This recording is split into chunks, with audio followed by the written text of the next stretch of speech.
A to Z Futurism, Ahumanism.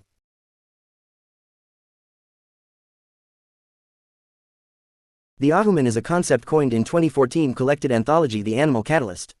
Toward Ahuman theory, it sees the posthumanism in a parabolic arrangement to challenge both the evolutionary and monodirectional linearity of cyber-biotechnic-based posthumanism. Ahumanism sees the increasing use of non-human animals in posthumanism as a devolutionary metaphor. The non-human animal and the Ahuman are said to be close in proximity but absolutely extricated from each other simultaneously. Ahuman theory is founded by posthuman thinkers as early as modernity, however numerous literature came into fruition as the internet grew and in early 2000s with proliferation of new ideas, books and fiction made us question what is to be human. Is it conceivable to become more, i.e. cyber-sapiens? The merger of man and machine is not a new idea. Several contemporary thinkers belong to this movement. Philosophers of posthumanism include Donna Haraway, Catherine Hales, Stefan Lorenz Sorner, David Rodin, and Francesca Ferrando. Ahumanism is simply posthuman imaginaries involving fusions of between human and machine, such as cyber enhancement. The crucial blurring is not that between human and non-human, nature and culture, but between humanity 1.0 and 2.0.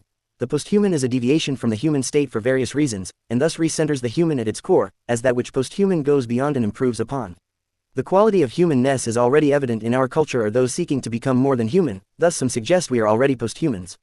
The decentering of the human at its core results in questions of what it means to be human, what is our purpose as a collective, and bioethical considerations in relation to the emergence of quintessential ontological paths of humans towards cybernetic, genetics and robotics. Ahumanism is at the intersection of nano, bio, information technology and cognitive science exemplified by recurring fictional themes of the futures.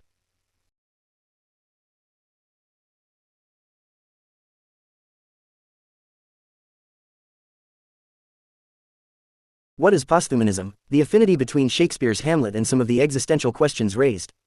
Contemporary posthumanism, despite the 4 centuries that lay between them, is remarkable and shows posthumanism questions were proposed as far back as Shakespeare's time, and before Immanuel Kant. From the beginning of Shakespeare's Hamlet play, the question of identity, and of the identity of the human more specifically, is the main focus in Hamlet. What is to be human? Are we to sleep and feed? Do we have godlike capacity to reason? The question of what it is to be human is perhaps far too complex. Some say it is the ability to show empathy, love, reason, intelligence, sentience, awareness and consciousness. The great Shakespearean characters, and Hamlet in particular, are the expression of our fundamental humanity. The great fascination with Hamlet's character lay in his psychology of hesitation, his proto-Enlightenment self-reflexivity and his proto-existentialist self-doubt. Hamlet's insistence on the question, what is man, actually is anticipating Kant's formulation by 200 years. This question has been particularly relevant for the development of philosophical anthropology in the early 20th century. In the light of these influential readings, Hamlet's penchant for philosophical anthropologizing connects with contemporary critical posthumanist thinking. In his Paragon speech, what piece of work is a man, how noble in reason, how infinite in faculties, in form and moving, how express and admirable in action, how like an angel in apprehension, how like a god, the beauty of the world, the paragon of animals. And yet, to me, what is this quintessence of dust? Man delights not me, nor woman neither. Hamlet already seems to expound a contemporary post-anthropocentrism that questions the self-evidence of human exceptionalism, and in this sense, he himself already engages in a posthumanist reading, namely, to read against oneself, against one's own deep-seated self-understanding. As a member or even a representative of a certain species, the posthuman plays a central in posthumanism. It is a new species that attempts to put forward a new understanding of human beings whereby posthumanists have special methodology and continental philosophical thinking for formulating a new anthropology. Posthumanism represents the attempt to get rid of categorical dualities within any type of judgment, as it is being regarded as most plausible that thereby complexity of the world is grasped best within propositional form.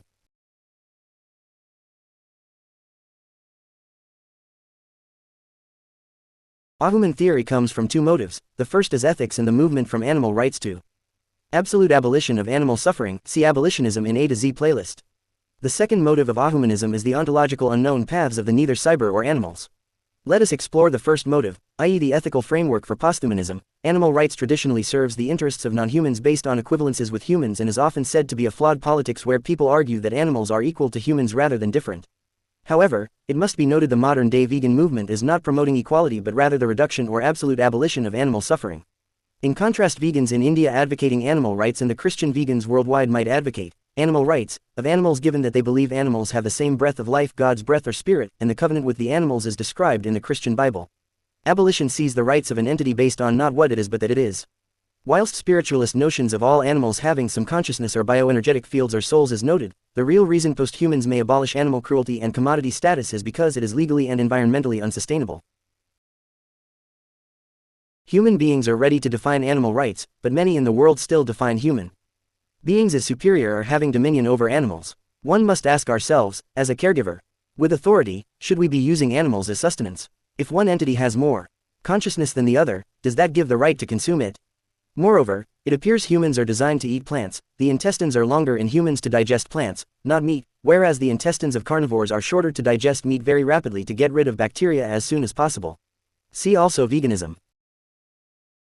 All animal studies is inherently human studies between themselves and, as some say, has no benefit to animals except in rare cases where some humans stop being human and want to become more than human and different than human, the so-called Ahuman or posthuman.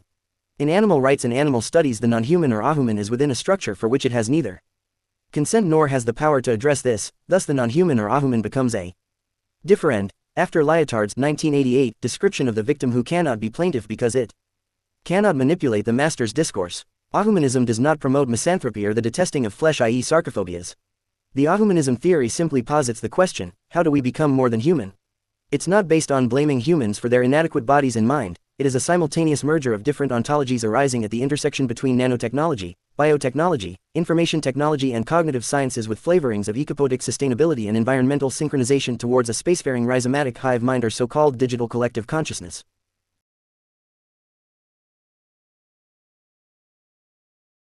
Abolitionists are activists in our time advocating the end of all use of animals and describe the oppression of non-humans as unethical and actually abhorrent. The descriptions include animals for food, entertainment, footballs and sport materials, research and so forth. Abolitionist philosophers are also against the fetishization of non-humans in the post-human era and refuse the use of human perceptions of non-human systems and entities. The second motive for Ahuman theory is from the question, what becomes of the human? When it is neither post-human cyborg nor animal. If we become or make post-humans, and beyond that of posthumanism into the metahumans, we still must acknowledge the role of our biological organisms in the ecosystem of the planet. Ahumanism theory promotes becoming unique and different from the majority in renouncing the benefits of the Anthropocene. Some of the suggestions in Ahuman thoughts include new ethical relations between entities, abolitionism and minimalist lifestyle, cessation of reproduction to end the so-called parasitic, detrimental effect on the earth, i.e. population control, advocating suicide and euthanasia, somewhat questionable in humanist views, the improvement of life and drive towards immortality or indefinite extended lifespans. For further videos in Futurism, make sure to visit my A to Z Futurism playlist. Thanks for watching, have a great day.